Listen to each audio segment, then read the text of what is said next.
कि श्री राधा वल्लभ जी जो हैं ये महादेव के ठाकुर जी, ये हमारे श्री महाकाल भगवान के निज ठाकुर जी हैं।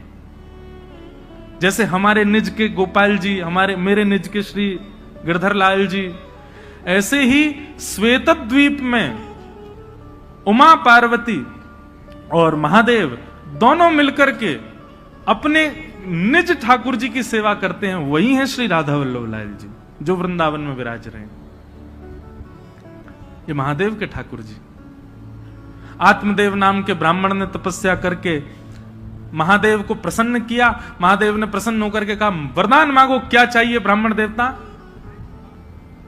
तो आत्मदेव ब्राह्मण जो थे वो थोड़े से उनके अंदर ये था कि मैं ऐसा कोई रत्न मांग लूं जिससे मेरे जीवन में कोई अभाव ना रहे, मुझे धन की प्राप्ति होने लग जाए उससे। और आत्मदेव ब्राह्मण ने महादेव से कहा, बोले आपके पास जो सबसे बहुमूल्य रत्न हो वो मुझे दे दीजिए।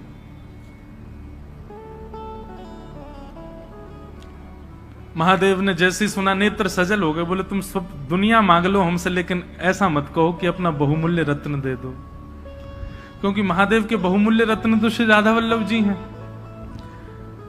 महादेव ने जैसे मना किया, बोले रत्न मत मांगो, बाकी चाहे दुनिया की कोई वस्तु मांग लो। तो आत्मदेव ब्राह्मण को लगा रत्न बड़ा महंगा है, तभी देने से मना कर रहे हैं। चरणों में गिर गया, बोले चाहिए तो वही रत्न चाहिए जिसके लिए आप मना कर रहे हो, नहीं तो कुछ नहीं चाहिए। तब महादेव भाव नेत्रों से अश्रुपात हो रहे हैं, श्वेत द्वीप गए और जाकर के अपने त्रिभंग लली श्री राधा वल्लभ लाल जी को कंठ से लगाया और एक वस्त्र में ठाकुर जी को पधरा करके आए और आकर के उस आत्मदेव ब्राह्मण को प्रदान कर दिए। महादेव अंतर ध्यान हो गए। उसने तो उत्सुकता से जैसे ही वस्त्र हटा के देखा तो श्री राधा वल्लभ लाल जी खड़े थे। बट दुखी हो गया बेचारा, बोले मैंने तो रत्न मांगा था जी, ऊपर से सेवा और दे गए मुझको, तो वैसे ही खर्चा पूरा नहीं हो रहा घर का, अब इनको भी पधराना पड़ेगा सब कुछ। उनकी सेवा होने लगी। महादेव को बड़ी चिंता, मेरे ठाकुर जी की सेवा में सुख होना चाहिए। तब भगवान की वंशी महादेव ने उनको आज्ञा की, बोले आप सदा उनके अधर पर विराजमान रहती हो। और वंशी के मन में भी ये भाव रहता है कि ठाकुर जी मेरे कोमल छिद्रों को दबा करके मानो मेरी सेवा करते हैं, ठाकुर जी मेरी सेवा करते हैं। इससे वंशी को कई बार मन में ऐसा भाव आता है कि नहीं नहीं नाथ, मैं आपकी सेवा करूं, आप क्यों मेरी सेवा करते हैं।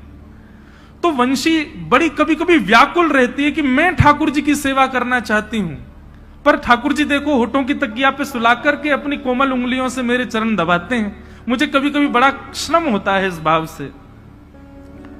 तो वंशी जी की इस चिंता को आज महादेव ने पूर्ण किया। बोले कि आप चिंता मत करो, आप चाहती हैं ना कि आप ठाकुर जी की सेवा करें, जाइए आप ही आचार्य चरण श्री हित हरिवंश महाप्रभु के रूप में पृथ्वी पर अवतरित होइए और जाकर के आत्मदेव ब्राह्मण के यहां से ठाकुर जी को ले जाकर के वृंदावन में विराजमान कर। तब भगवान की वंशी ही श्री हरिवंश महाप्रभु के रूप में पधारे और आकर के उन्होंने ठाकुर जी की सेवा। महाप्रभु जी का चरित्र बहुत सुंदर है।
तब उनके गुरुदेव ने आज्ञा की, बोले तुमने 24 भगवान के अवतारों का आवाहन कर लिया, तो जो 24 अवतारों को पूजते हैं उनके तुमको चिंतन हो रहे हैं। पर भैया ये ब्रजवासी हैं, ये तो केवल एक ही को पूजें। कौन को? बोले वृषभानु दुलारी को, श्यामाजू को। जब तक किशोरी जी का स्मरण नहीं करोगे, किशोरी जी का आह्वान नहीं करोगे, तब तक ब्रज के रसिक संतों का स्मरण नहीं हो सकता। हमारे ब्रज में गांव में हमारे माई श्यामा जू को राज। कैसी श्यामा जू? बोले जाके अधीन सदा ही सांवरो, जाके अधीन सदा ही सांवरो, या ब्रज को सिरताज। हमारे माई श्यामा जू को राज। आहा, तब नाभाजी ने श्री किशोरी जी का स्मरण किया, और किशोरी जी का स्मरण करते ही सबसे पहले उनके चित्त में जो स्मृति आई वो थी श्री हित हरिवंश महाप्रभु। उन्हीं का ही चिंतन आया, जिनका आज उत्सव है।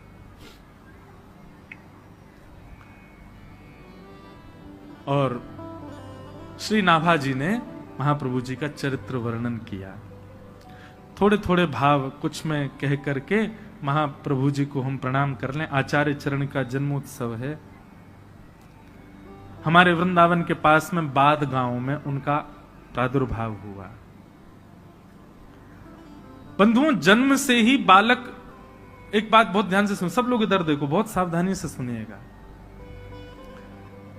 जन्म से ही बालक के लक्षण दिखने लग जाते हैं, कैसे होंगे? लेकिन एक बात मैं आपको स्पष्ट रूप से कह दूं, हर व्यक्ति को संसार में इसलिए भेजा गया है ताकि वो ठाकुर जी को प्राप्त कर सके।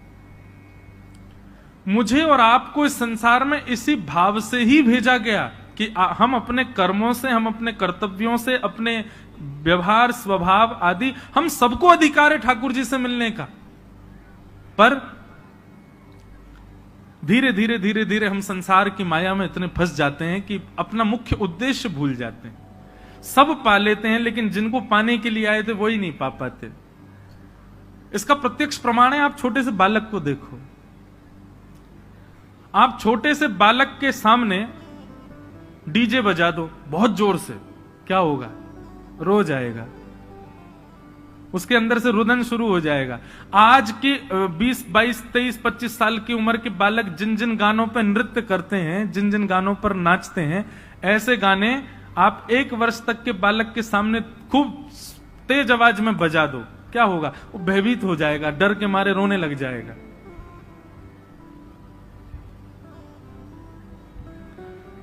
कल रात्रि में भोपाल भ्रमण पर गया था। हमारे मुदगल जी लेकर के गए। ये बोले मुझे आपकी एक जगह कथा करानी। मैंने कहा कराओगे?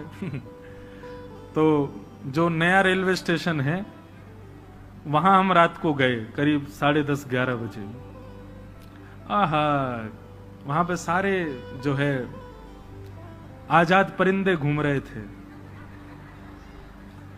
बिना जनवरी दिसंबर के भी उनके मुख से धुआं निकल रहा था। और ये मुझको कहे यहां कथा करानी है महाराज जी, और यही सब श्रोताओं के। मैंने कहा जय हो, धन्य है। और धुआंधार वहां गाने चल रहे थे, तो देख करके इच्छा हुई कि चलो करेंगे, कभी यहां भी करेंगे। तो एक बालक का स्वभाव उससे ही पता चल जाता है कि वो ठाकुर जी से मिलन के लिए ही आया है। उसके सामने आप राधा राधा राधा करके देखो, वो हंसने लगेगा, उसको किलकारी आ जाएगी, खुश हो जाएगा, प्रसन्न हो जाएगा।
उनका खेल विलास था। लेकिन बंधुओं, उनका भाव इतना सुदृढ़ था कि आज उन्होंने जैसे ही गौर वर्ण के बालक को श्याम सुंदर माने किशोरी जी को ठाकुर जी का श्रृंगार किया, और श्याम वर्ण के बालक को जब किशोरी जी का श्रृंगार किया, उसका भाव यह परिलक्षित हुआ कि उनके पिताजी जैसे ही अपने घर के ठाकुर जी के दर्शन करने के लिए गए, भोग उठाने के लिए गए, पर्दा हटाते ही देखा तो श्री राधाकांत प्रभु ने भी अपना श्रृंगार बदल लिया। किशोरी जी ने मुकुट पहन लिया और ठाकुर जी सिर पर चुनरी ओढ़ करके बैठे थे। घबरा गए, उनको तो बेचैनी हो गई, ये क्या हुआ? अरे मुझे लगता है बुढ़ापे की आंखें, समझ नहीं पा रहा हूं। उमीड़ने लगे, आंख मांख धो करके आए, पुनः आकर के देखा तो ठाकुर जी चुनरी में बैठे हैं और किशोरी जी मुकुट पहन के बैठी हैं। मन में विचार करने लगे, ये कैसा, ये कोई अपशगुन तो नहीं? बस किसी से पूछने के लिए मंदिर से निकल के बाहर भागे तो बाहर बगीचे में देखा कि हरिवंश जी दो बालकों की प्रदक्षिणा कर रहे हैं, और जाकर के देखा तो क्या पाया कि श्याम वर्ण के बालक ने तो चुनरी पहन रखी है और गौर वर्ण के बालक ने मुकुट पहना है। देखते ही समझ गए, बोले ओहो, मेरे इस बालक की भक्ति की श्रेष्ठता इतनी हो गई कि वो बालकों के साथ श्रृंगार करता है और प्रत्यक्ष ठाकुर जी उसकी सेवा स्वीकार करते हैं। ये सामान्य बालक नहीं। ऐसे महाप्रभु जी, उनके पिताजी कभी ठाकुर जी के आगे लड्डू भोग रखते, पर्दा करके जैसे ही पर्दा हटाते तो क्या पाते, लड्डू के साथ साथ वहां पे आम, सेब, अमरूद, सुंदर सुंदर बहु व्यंजन वहां पर रखे हैं, जो कि रखे ही नहीं थे। अब उनको संशय नहीं होता था, जैसी ऐसी कोई लीला होती वो दौड़ करके हरिवंश जी के पास जाते। दौड़ करके हरिवंश जी के पास गए तो आज क्या देखा कि आज किसी बालक का श्रृंगार नहीं किया है। दो युगल वृक्ष एक साथ खड़े थे, एक वृक्ष को श्री जी का श्रृंगार किया, दूसरे वृक्ष को श्याम सुंदर का श्रृंगार किया, और वन में श्रृंगार किया वृक्षों का तो फल का ही भोग लगाया। तो जो फल वहां वृक्षों के सामने रखे थे, ठीक वैसे ही फल उतने ही आकृति में कटे भये, उतने ही आकृति में अमनिया किए भये, ठीक कोई अंतर नहीं, वैसे ही फल भीतर मंदिर में ठाकुर जी के सन्मुख रखे थे। ऐसे महाप्रभु जी बाल्यकाल से ही उनके सेवा का सुख बढ़ने लगा, और चंद अवस्था में ही, कुछ बाल अवस्था ही थी, उसी समय एक दिन श्री राधा श्री राधा श्री राधा कहते कहते नृत्य कर रहे थे, और उनका वो भाव रूप देख करके हमारी वृषभानु नंदिनी जी, हमारी किशोरी जी स्वयं को रोक ना पाई और प्रकट हो गई सामने। और प्रकट होकर के श्री हित हरिवंश महाप्रभु को बाल अवस्था में किशोरी जी ने गुरु दीक्षा दी। उनकी गुरु कौन है? श्री किशोरी जी। किशोरी जी ने गुरु दीक्षा देकर के सेवा भाव समझाया, सेवा प्रणाली समझाई, आदि आदि सब भाव उनको समझाए। और एक अवस्था होने पर महाप्रभु जी अपने गांव से भ्रमण करते करते करते करते चिड़ियावल पहुंचे। वहां पर वही आत्मदेव ब्राह्मण जिसने महादेव से रत्न के रूप में राधा वल्लभ जी मांगे, वो आत्मदेव के यहां जाकर के दर्शन किया श्री राधा वल्लभ जी का, और राधा वल्लभ जी का दर्शन करके इतने भाव निमग्न हो गए, इतने में ही ठाकुर जी ने आत्मदेव को स्वप्न दे दिया और आत्मदेव जी से कहा, सुनो आपकी सेवा पूर्ण हो गई, हम आपसे संतुष्ट हो गए, अब एक काम कीजिए। बोले क्या? मंदिर परिसर में एक वैष्णव दर्शन कर रहे हैं हमारा हितरवंश महाप्रभु, इनसे जाकर के कहिए कि आपकी दो पुत्रियां हैं, दोनों पुत्रियों से उनका विवाह होगा। इधर देखो भैया, यहां देखो, वो हेलीकॉप्टर मत देखो, और ये अगर चले तो कीर्तन में चले तो ज्यादा अच्छा, नहीं तो सबकी नजर इस पर ही जाए। सब लोग सावधानी से सुनो, हम क्या बता रहे थे भूल गए, कहां था मैं? हाँ,